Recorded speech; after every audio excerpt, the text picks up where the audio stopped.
e invitadas. Le damos la bienvenida a Mario Desbordes, exministro, expresidente de Renovación Nacional. Gracias por estar junto a nosotros. Gracias por la invitación. Ruth Hurtado, secretaria general del Partido Republicano. Muchas gracias por acompañarnos. Gracias por la invitación. Bienvenida.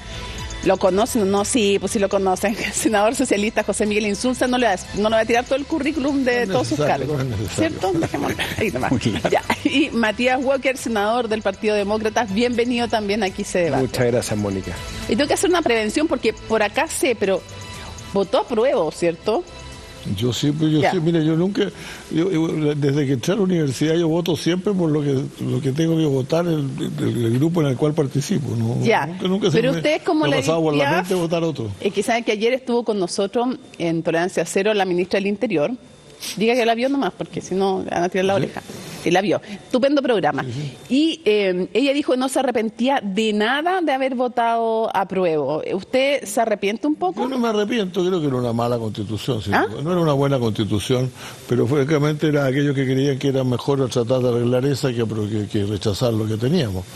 Usted dijo una vez en una radio, se me olvida la radio, me van a perdonar los colegas, pues siempre doy los créditos. Usted dijo que mirado en perspectiva había sido una volada. Yo creo que lo miraba en perspectiva y había sido una volada, y ahora, pero la verdad es que, repito, nosotros primero adoptamos una línea que era dictar una constitución, después dijimos que íbamos a tratar de arreglar lo que había, cambiar lo que se había modificado, y no me pareció razonable bajarme. Pues. Y votar una volada, sí. El argumento era medio especial, porque es como decirle a alguien, mire, te propongo este candidato, es medio tontito, pero igual lo vamos a arreglar. Es cierto, pero te está acusando. Yo reconozco eso, yo reconozco que no era una buena constitución, pero finalmente sí la voté a favor. O sea, va a aprobar de nuevo. ¿Ah? Va a aprobar de nuevo. No sé, después les voy a preguntar eso, pero ya, votó por una constitución que no le gustaba. Ruth, ¿qué dice usted? ¿Qué le parece? Pues estamos a un año del rechazo.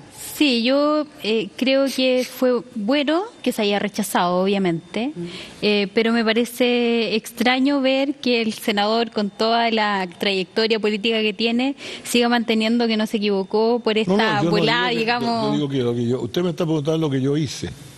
Yo voté a favor, sí, voté a favor.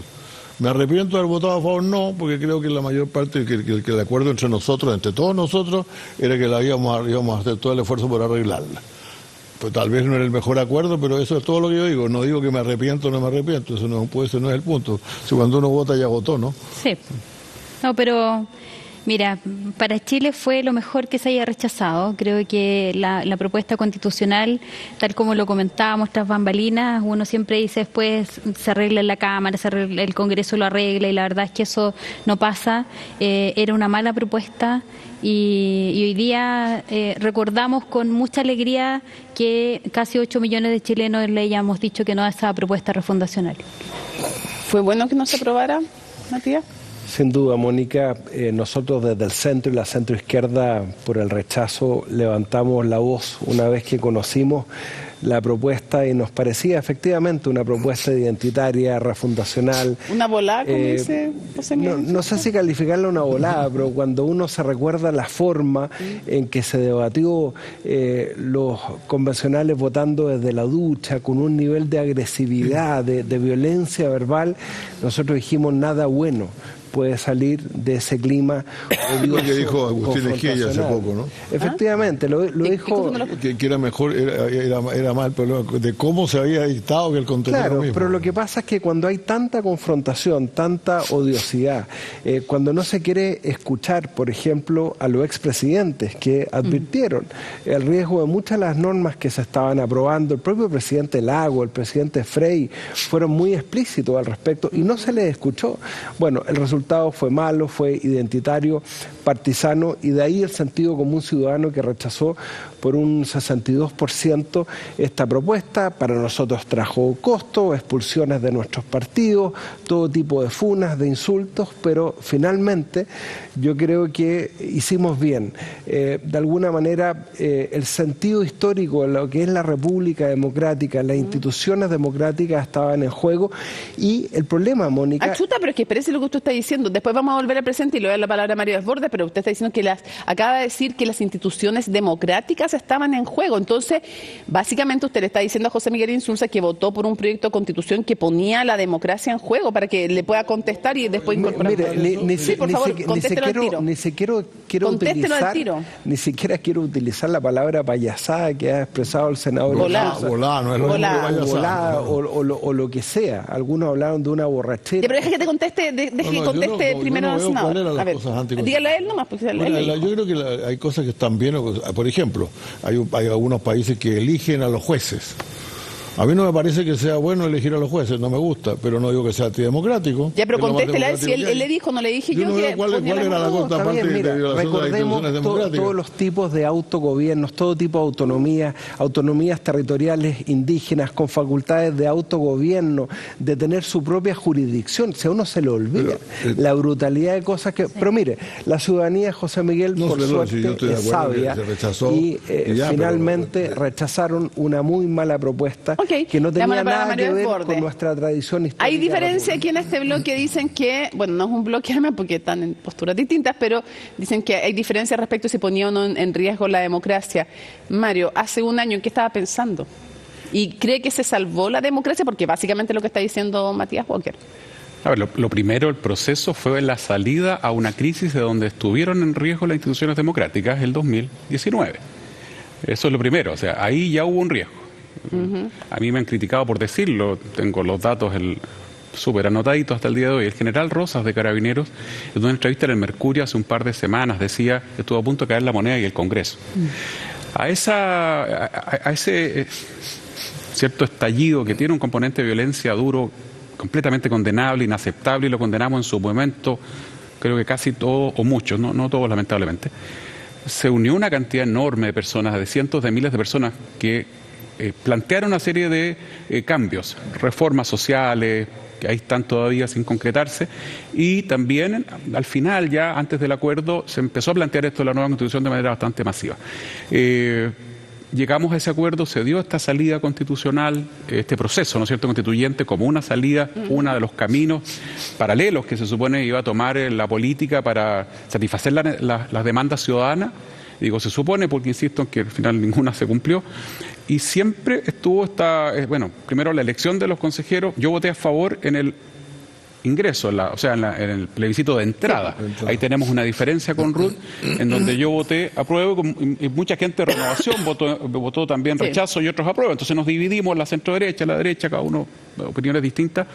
Y voté apruebo muy tranquilo, porque siempre, y lo dije en como dicen ustedes los periodistas, está grabado por suerte, que confiaba en el buen criterio de los ciudadanos.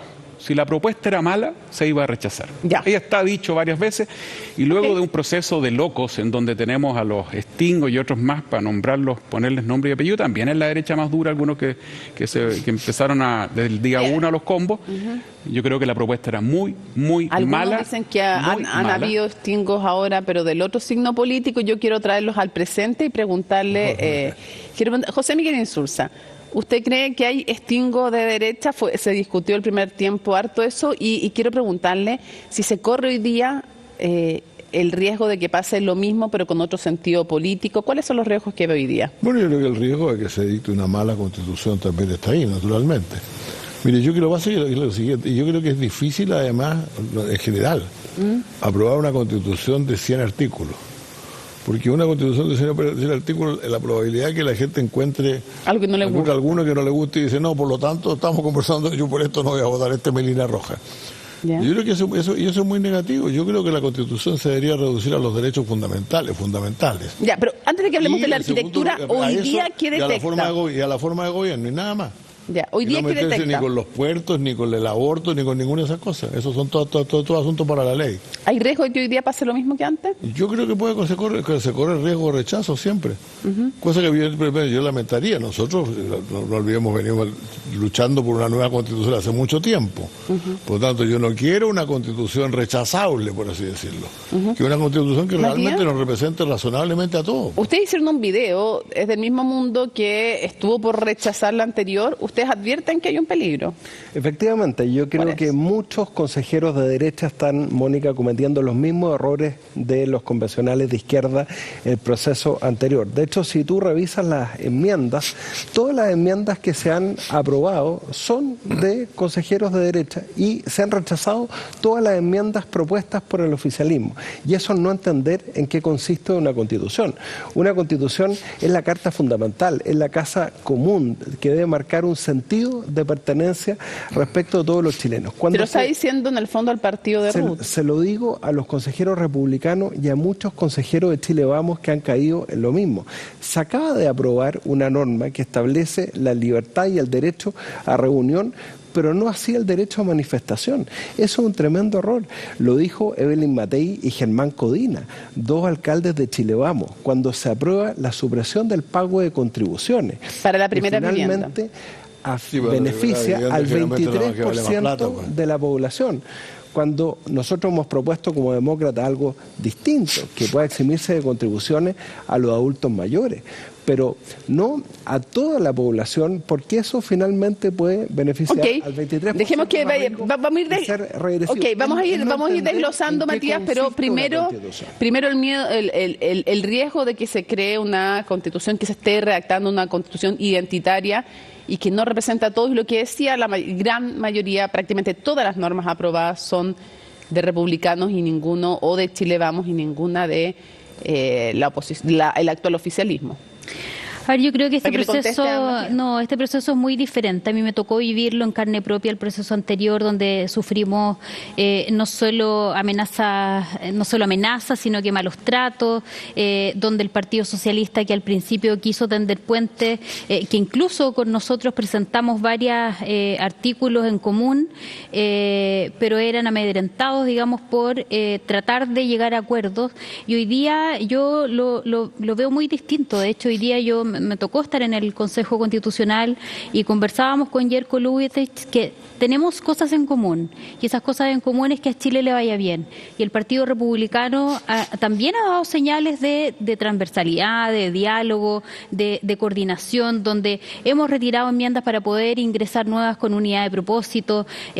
Nosotros desde el primer día señalamos que esta Constitución obviamente va a tener algunas indicaciones o enmiendas, como se llaman aquí, desde la óptica, desde el Partido Republicano, pero entendemos que esta Constitución es mucho más que el Partido Republicano. Esta Constitución es para Chile, no es solo para la derecha, es una Constitución que esperamos que dé gobernabilidad por las siguientes décadas de nuestro país. El país no resiste más inestabilidad. Pero es que al final yo estoy escuchando ahora lo mismo que escuchaba antes, que antes decían solo se aprueban las enmiendas o las propuestas, decían antes en el fondo de la izquierda, y ahora lo que se ve es la misma acusación, pero es de la izquierda, solo se aprueban las de republicanos. En la práctica es así, eso es lo que se ha aprobado.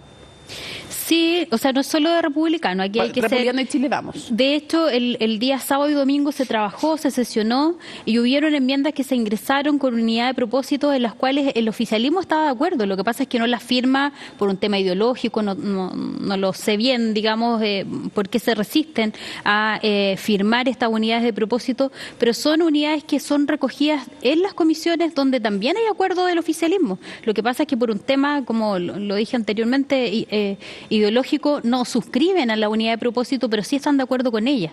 Entonces aquí ha habido el esfuerzo de poder trabajar, de poder dialogar y de lograr que esta Constitución sea representativa de la mayoría de los chilenos. Mario, ¿hay un riesgo? ¿Cómo evalúa hasta ahora el proceso? ¿Se está escribiendo una Constitución para todas? ¿Una que nos una? Si junto lo que pasó en el 4 de septiembre del año pasado, donde algunos de centro derecha pudimos recorrer Chile llamando a votar rechazo, hubo gente de derecha más dura que no podía salir porque podía complicar, ¿no es cierto?, el resultado. Ya, le está pegando un palo a José Antonio Cast, digamos. No, sí, Cast. No es al caso. No, fue una decisión que se tomó mucho antes de la campaña. No es con Cast ni nada, me refiero a... ¿A quién tenía escondido? ¿A Piñera también? Me refiero a que... sí, también en algún minuto. Me refiero a que los que habíamos planteado que estar a favor del proceso y por lo tanto después hacíamos una crítica que la ciudadanía sentía como objetiva, teníamos mejor posibilidad de llegar al ciudadano más apolítico para decirle, ¿sabe qué más? Rechacemos esta. Y vamos por una nueva, una mejor. pero ahí ya, y aquí a eso quiero ir, ahí ya llegamos a la ciudadanía y te encontrabas con el agotamiento. La gente decía, sabe que esto ya me superó, es demasiado, el escándalo, o sea, y eso fue antes de la bandera por buena parte, etcétera, o sea, eso fue antes, o sea, fue el contenido. No, sí, la guinda de la torta fue lo de la bandera. Y yo creo, Mónica, que más que la forma en que se aprobaron, yo no estoy de acuerdo con Esquella en eso, con el profesor Esquella, quien respeto y aprecio mucho, pero ahí se equivoca radicalmente. Más que la forma es el texto. Si lo que dice Matías tiene toda razón, el texto era aberrante en muchas partes. Pero volvamos al presente. La pregunta es qué está pasando ahora. La gente se ahora. agotó, la gente se cansó. Ahora, y hoy día, Mónica, la ciudadanía te dice, mire, la disposición de antes era, yo voy a aprobar una cuestión que sea lo más transversal posible, estoy dispuesto a ceder cosas. Eso era la disposición original que se frustró por culpa de un sector de izquierda muy dura. Luego, hoy día la disposición es al revés, es, como dice el senador Insulza, yo voy a aprobar en la medida que está lo que yo quiero. Si no está lo que yo quiero, yo rechazo esta cuestión. Así de simple. Entonces la disposición mayoritaria de la ciudadanía hoy día es a rechazar. Ya, y van a ¿cómo esperar... encuentra que están trabajando? ¿Encuentra o no que los republicanos en Chile Vamos...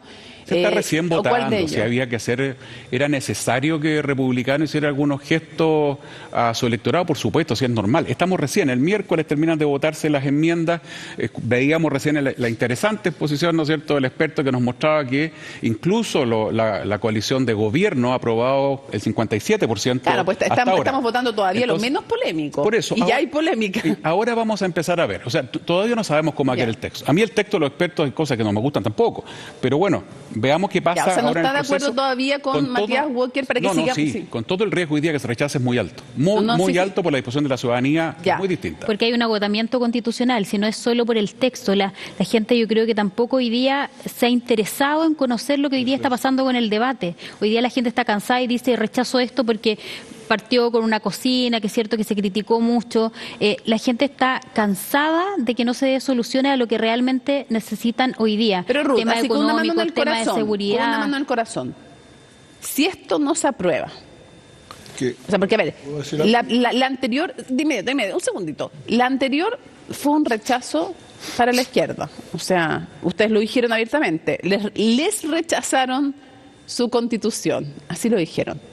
Si esta constitución, donde ustedes tienen amplia mayoría, y junto con Chile Vamos, lo suficiente para no necesitar ningún voto de la izquierda, como antes no necesitaban votos de la derecha, salvo en algunos casos, ¿es un fracaso?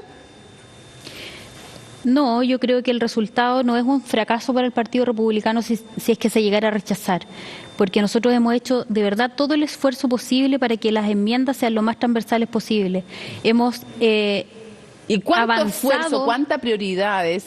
¿Qué tan importante es para el Partido Republicano que se apruebe esta Constitución? Desde el día que nosotros decidimos competir con nuestros consejeros, desde el día en que nosotros conocimos el resultado, decidimos trabajar de manera muy responsable con cada una de las enmiendas, con cada una de las propuestas que ingresaron nuestros consejeros, y así ha sido el espíritu dentro del Consejo. Hoy día están, cierto, en estas mesas negociadoras, tratando de avanzar, y no ha sido obstrucción del Partido Republicano para poder avanzar a llegar a acuerdos, y eso también es muy importante señalarlo. El Partido Republicano está abierto y ha estado disponible para poder llegar con enmiendas de unidad de propósito, y no lo hemos logrado completamente con la oposición, pese que hay algunas que las han aprobado de manera simbólica, pero no en el papel, digamos. Yo quiero decir una cosa.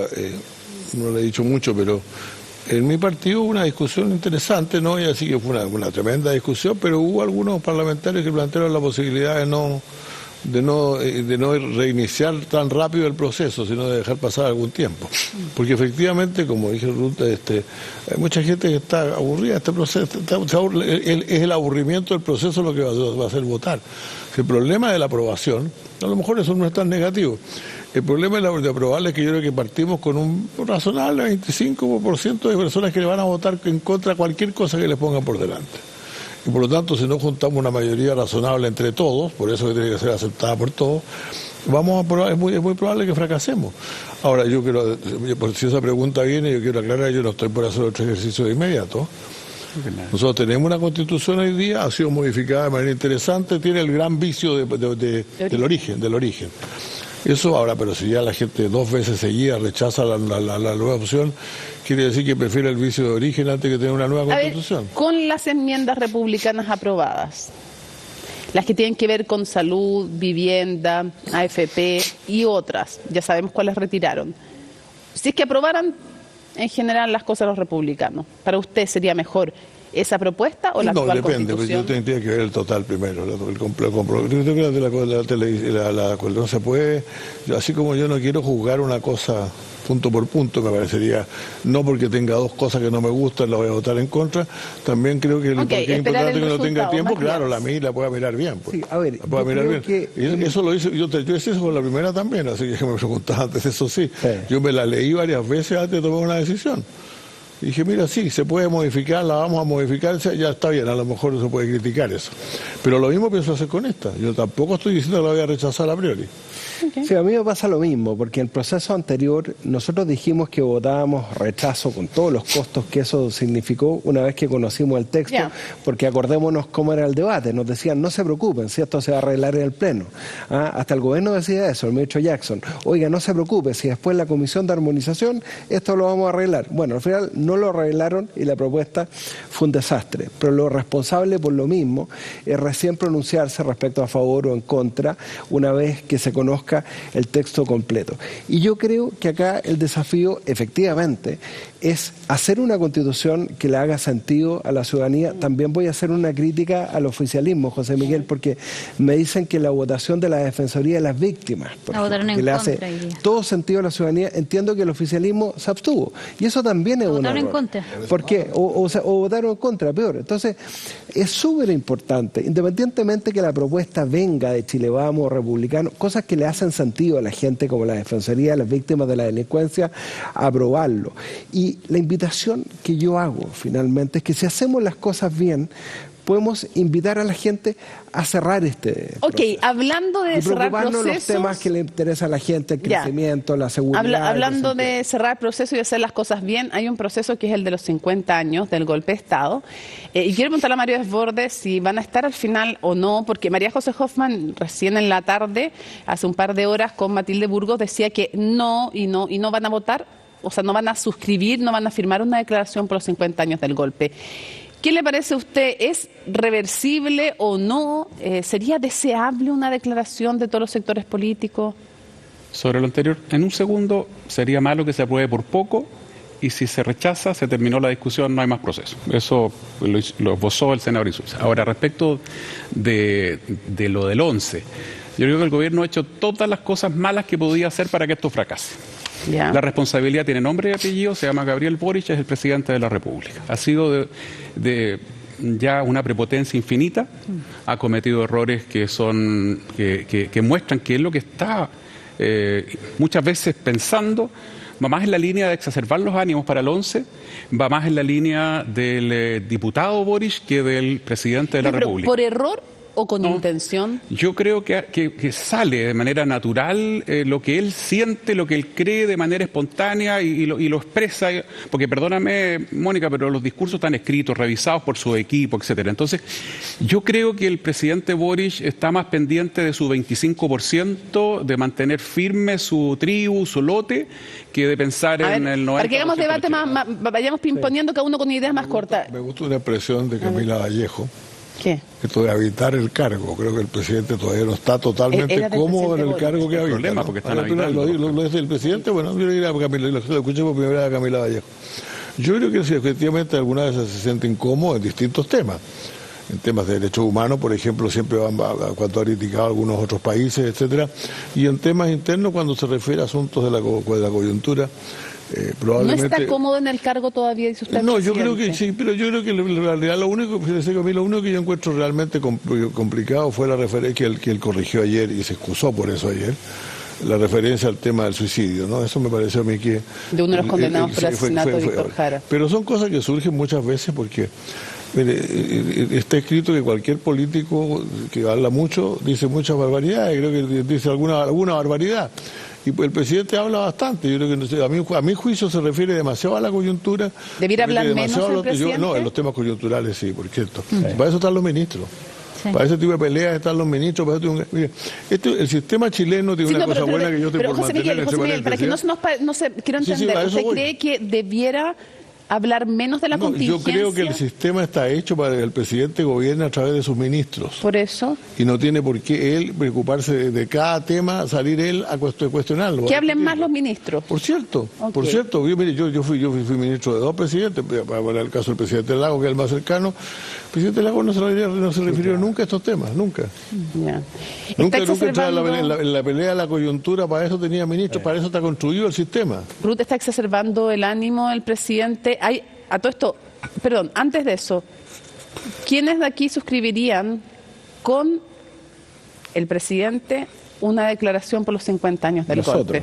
lo dijimos públicamente ayer. Como demócratas estamos absolutamente disponibles a firmar una declaración que condene la violación sistemática de los derechos humanos, el nunca más en materia de violación a los derechos humanos. Hablemos también del valor universal de los derechos humanos, porque algunos se hacen los lesos respecto a lo que está ocurriendo en Cuba, con más de 1000 presos políticos, en Venezuela, en Nicaragua, ¿Ya? en El ¿Qué más Salvador. tendría que tener?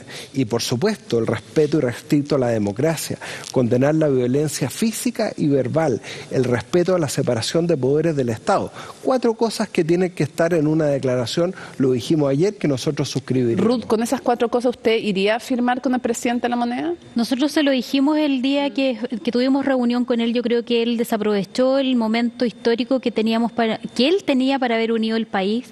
Creo que toda la puesta en escena que él ha hecho ha sido contrario a aquello, estas llamadas a diálogo. La verdad es que son discursos vacíos del presidente, cuando ha puesto todo su esfuerzo en dividir el país a través de esta fecha histórica, imponiendo además una verdad histórica, una verdad oficial, sin respetar lo que cada persona, digamos, según su historia, según su vivencia, se haya creado, ¿cierto?, respecto a lo que pasó hace 50 años. Y creo que el presidente, tal como lo decía el senador Insulza, no ha gobernado el cargo, ni el cargo ha habitado el cargo. Eso le cuesta, no ha dicho que no haya. No, él no lo ha hecho. Él ha estado el primer. No, que José Miguel Insulza dice que él no ha dicho que no habita el cargo, sino que le cuesta habitar el cargo. A veces le cuesta. Le cuesta permanentemente. Le cuesta permanentemente. Pero lo vimos en el primer periodo, ¿cierto?, siendo el jefe de campaña del apruebo. Después lo vimos indultando a delincuentes, a terroristas. Lo vemos constantemente haciendo todo lo contrario que debería ser un mandatario, que Ahora, es me llama la ponerse atención del lado una cosa, perdón, de las personas. Perdón que te detengan un punto, porque tú dices, haciendo todo lo posible por dividir al país. Sí. Eso habla de una intención de polarizar y no de un error. No es un error. No es un error. No, es su esencia. Una intención polarizada. Sí, es su esencia que aflora y que no la puede controlar y que lo hace, digamos, llevarnos a esta verdad única, histórica, que quiere instalar él a través de. Encuentra que tiene una toda esta intención, para que le puesta en conteste a Ruth, yo ¿tiene una creo, intención en el presidente? absoluto, no creo. ¿Intención de El polarizar? presidente ha hecho un genuino esfuerzo a lo largo de todo este periodo, porque No ha él hecho proviene de un ningún sector que efectivamente tenía una visión respecto de una cantidad de temas muy radical. O sea, digámoslo francamente, tomemos por ejemplo el tema de la Araucanía. O sea, yo no me imagino al presidente Boris cuando era diputado votando a favor del estado de excepción en la Araucanía por todas las ¿cuántos van? ¿29? 30. De hecho, no lo hizo. Bueno, pero ese es un esfuerzo grande. De hecho, él siendo presidente, tuvimos 50 días donde no quiso decretar estado de excepción de emergencia y la violencia recrudeció. Por lo mismo, pero por lo mismo. Porque a él no le interesa la ciudadanía y son sus ideologías las que pone por delante. Él ha hecho un esfuerzo bastante grande en todos los sentidos, en todos los sectores. Entonces, el hecho que te digo que haya dicho un par de cosas que probablemente no estaría de acuerdo en que se hayan dicho, no cambia el hecho de que este es un gobierno que ha cambiado muy fundamentalmente, está muy dispuesto a hacer una cantidad de cosas. Si no olvidemos que, esto lo digo con mucha cuidado, ¿no? Porque cuando nosotros empezamos, cuando nos sentamos por primera vez con la gente de gobierno, ellos hablaban de 2 fases del gobierno. 2 fases del gobierno, antes y después del plebiscito, pues. Hubo plebiscito, se perdió el plebiscito, y sin embargo el presidente ha persistido en una forma, en mantener un diálogo y un gobierno democrático. A lo mejor a veces no lo hace todo lo mejor que puede, Pero la verdad es que yo creo que no se puede calificar de antidemocrática la conducta del presidente de la República de ninguna manera. Yo no hablé de antidemocrático, yo lo que dije es que... O que tiene intención de dividir al país, ¿no? Sí, yo creo que el país está dividido. Él tiene una esencia revolucionaria, él tiene una esencia que no busca, en definitiva, unir a la ciudadanía, tiene una esencia donde justifica la violencia como medio de acción política, donde justifica incluso los hechos del 18 de octubre. Y eso la verdad es que duele que el presidente no se ponga del lado... Dice, pide José Miguel Insulza, dice que él nunca le ha escuchado al presidente justificar la violencia. Él ha dicho que muchas veces se ha necesitado ejercer violencia para poder ejercer, digamos, la manifestación política. Lo vimos en el 18 de octubre gritándole a los militares en la calle.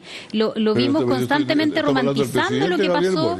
Sí, pero si el actual presidente de la República, no estamos hablando de un diputado, del diputado. No, pero si es el mismo. Por favor, sí. No podemos dividir al presidente, al candidato y al diputado, si es la misma persona. Que no está bien.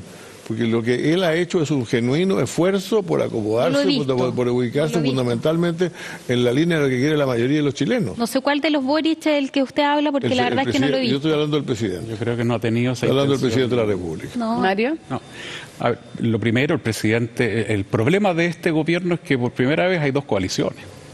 Es una cuestión extrañísima para nuestra tradición de los últimos 35 años. Ahora, en ese contexto de dos coaliciones, la coalición que es la coalición de la causa identitaria, la coalición a la que le rechazamos, no el socialismo democrático, a la que le rechazamos, ¿no es cierto?, esta constitución llena de causas y que, como decía Pablo Ortúzar, prendió fueguito a cada pequeña hoguera que había alrededor para poder incendiar la pradera. ¿Usted no está de acuerdo con José Miguel Insulza en que el presidente ha tratado de hacer un esfuerzo de diálogo y de ir y que ha cambiado de posturas llevando y moderando posturas? No, lamentablemente no. Yo creo que el presidente da discursos en donde pareciera que eso va a pasar. Vamos a hacer como perros contra la delincuencia.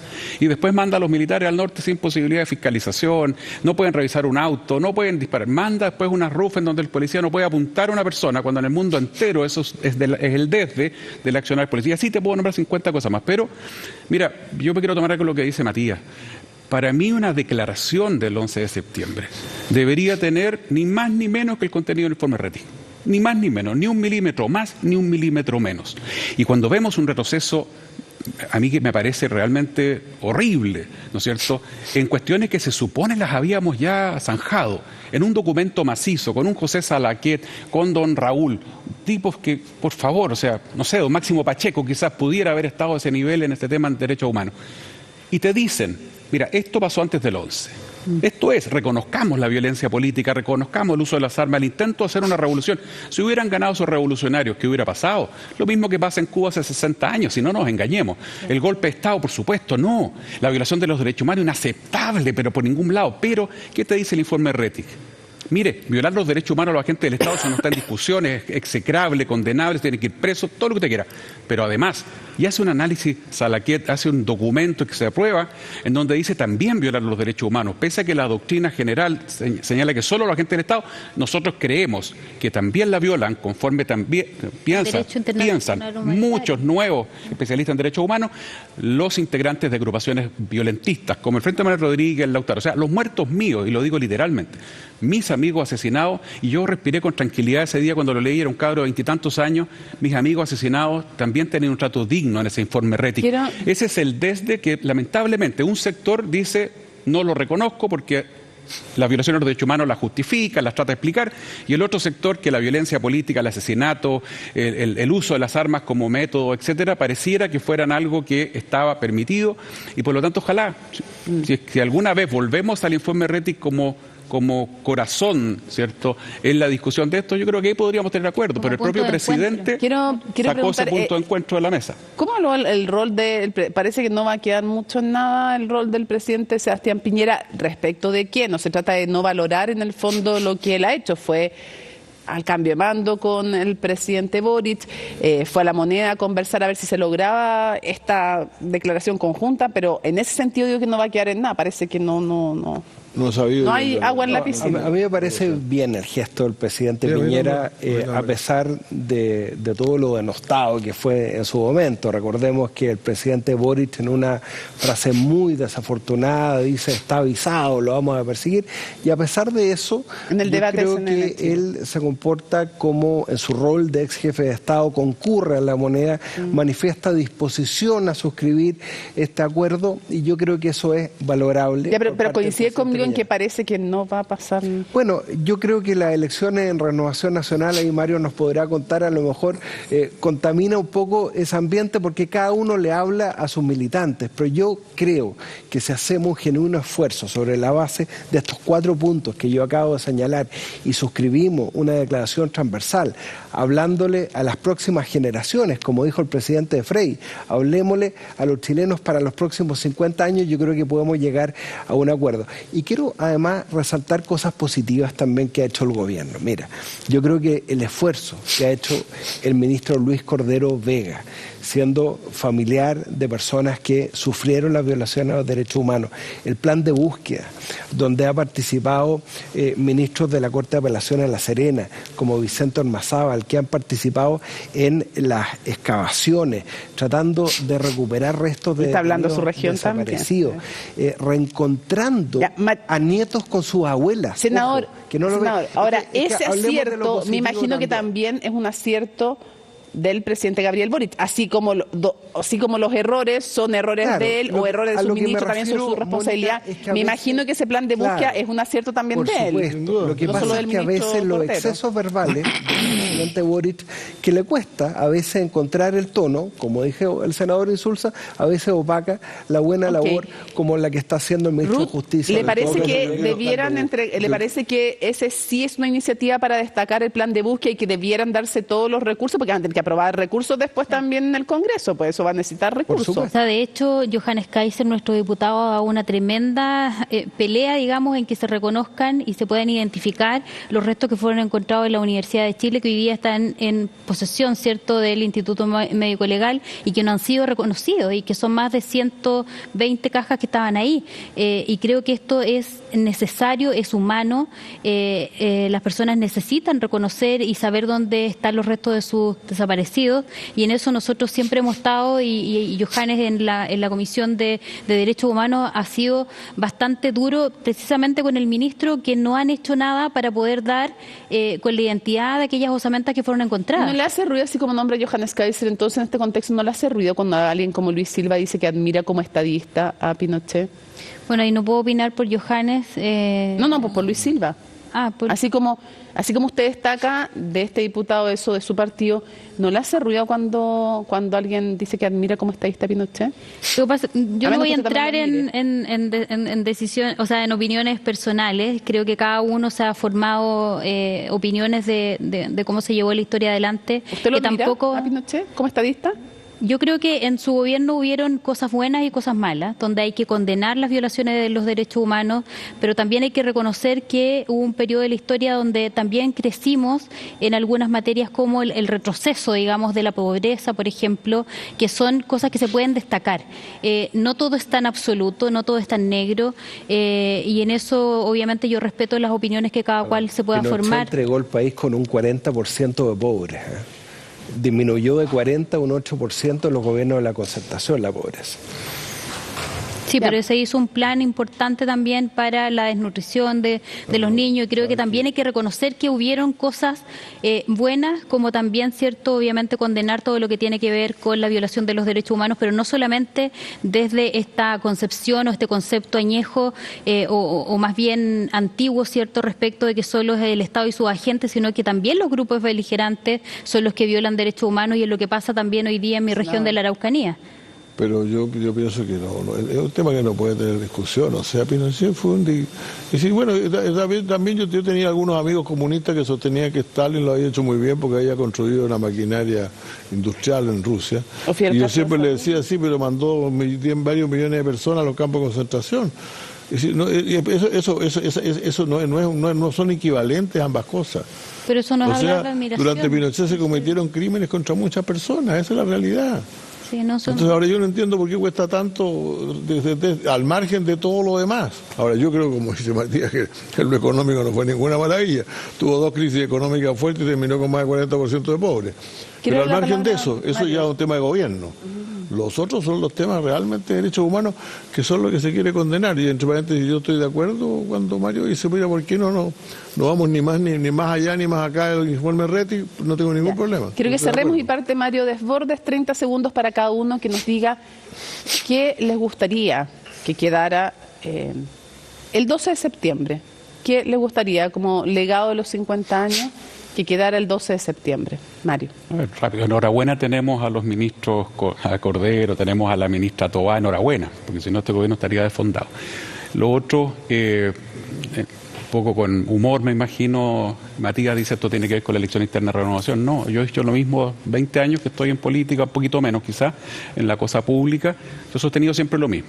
Cuando hablamos de impunidad, Montapeco está lleno, Colina está lleno, y los que asesinaron a mis amigos están todos impunes, todos, 100%. Los que mataron en dictadura los dejó en libertad el presidente Elwin, una de las cosas que yo no estoy de acuerdo con él, último día de su mandato. Bueno, y los que asesinaron, no, pero es que los otros están todos impunes, perdón, Mónica. Entonces, el 100% de los que cometieron asesinatos en democracia están impunes. Ahora, si entramos en esa dinámica, no terminamos jamás. Por eso le pregunto, ¿qué le gustaría que el 12 de septiembre? Por eso la posición nuestra es una posición razonable. Lo que estamos planteando es, volvamos al informe Rettig, seamos equilibrados, seamos responsables, planteémosle al Chile primero el futuro, y respecto del pasado, establezcamos mínimos comunes que están ahí, en el informe Rettig, ni más ni menos que eso.